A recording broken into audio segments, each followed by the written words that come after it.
বন্ধুরা, এই মুহূর্তে বর্তমানে সবথেকে গুরুত্বপূর্ণ বিষয় হচ্ছে যে মার্কিন যুক্তরাষ্ট্র বাংলাদেশের পণ্যের উপরে যে শুল্ক নির্ধারণ করেছিল সেটা কমিয়ে 20%-এ নামিয়ে এনেছে। অর্থাৎ 15% শুল্ক তারা কমিয়ে দিয়েছে। কিন্তু অনেক আলোচনা এবং জল্পনা কল্পনা তৈরি হয়েছিল।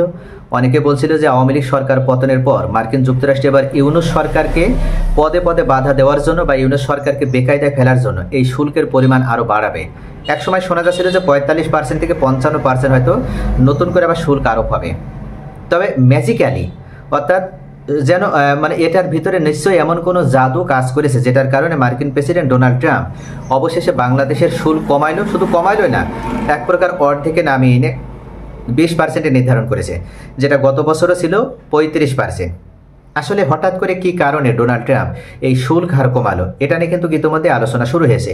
অনেকেই এটার পক্ষে ক্রেডিট দাবি করলেও কেউ কেউ বলছে অন্তর্বর্তীকালীন সরকারের কূটনৈতিক সফলতার কারণে এটা হয়েছে। তবে কূটনৈতিক সফলতা থাকলেও এটার পেছনে আরও একটা গুরুত্বপূর্ণ কারণও রয়েছে।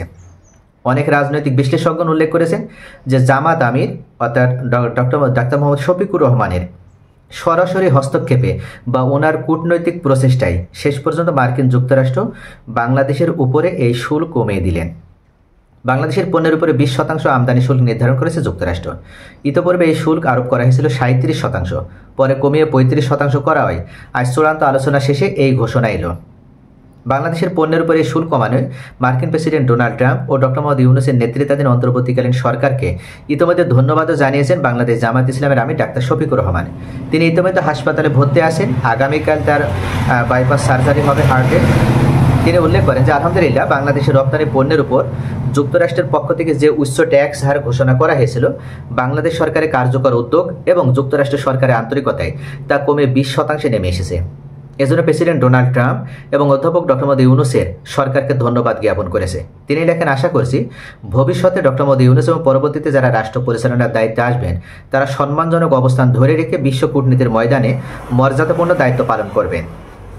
পোস্টে এই উদ্যোগে সংশ্লিষ্ট সবাইকে আন্তরিক ধন্যবাদ জানান ডাক্তার শফিকুর রহমান। তো প্রিয় ভিউয়ার্স, জামাত ইসলাম সব সময় পেছনে থেকে কাজ করতে ভালোবাসে, তারা ক্রেডিট নিতে পছন্দ করে না। এবারও কিন্তু তার ব্যতিক্রম নাই। এই যে সরকারের একটা বেকায়দায় ফেলার চেষ্টা, ইতিমধ্যে জামাতের বিভিন্ন কূটনীতিরা যারা কূটনৈতিক কার্যক্রম পরিচালনা করে বিদেশে যারা কাজ করে, আন্তর্জাতিক সম্পর্ক উন্নয়নে যারা কাজ করে, তারা কিন্তু ইতিমধ্যে মার্কিন যুক্তরাষ্ট্রে রয়েছে এবং সেখানে তারা এই ডোনাল্ড ট্রাম্পের সাথে মার্কিন যুক্তরাষ্ট্রের প্রেসিডেন্টের যে সমস্ত নিয়ন্ত্রক বা নির্ধারণী প্যানেল রয়েছে তাদের সাথে যোগাযোগ করার মাধ্যমে অবশেষে বাংলাদেশের জন্য এই শুল্ক হার কমাতে সক্ষম হয়েছে। আপনাদের মূল্যবান মতামত কমেন্টে জানান। সকলে ভালো থাকুন। Thanks for watching.